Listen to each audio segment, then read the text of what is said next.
Si ate ay taga-Indang. Tingnan. Ano ho yung ipinagamot nyo, ate? Bali na-stroke. Na-stroke. Nahihirapan akong lumakad. Noon nakaraan. Ma-okay na ang aking Dumiretso siya doon. Tsaka iba ko.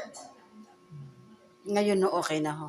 Ilan taon ho kayo na-stroke? 3 buwan. Na 3 buwan.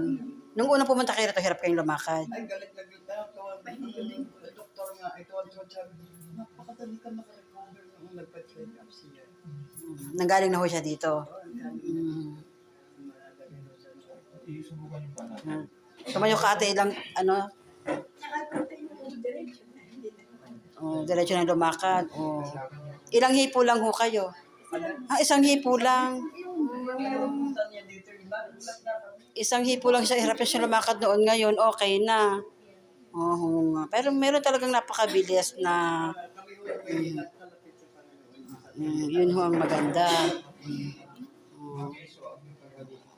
Kahit yung pagtalon na. Kakatalo na. Oo nga.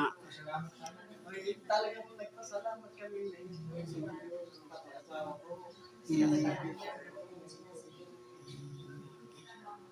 Siya di, okay ka na ate?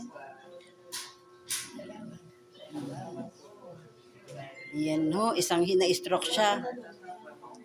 Isang hipo lang ni Ka Edwin ay dumiretso ang lakad niya. Salamat din ho sa inyo.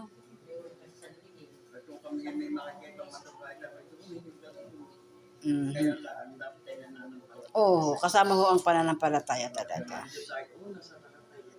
Oo. Sige po, salamat po. Kung isang bagay wala ko sa Sige ho.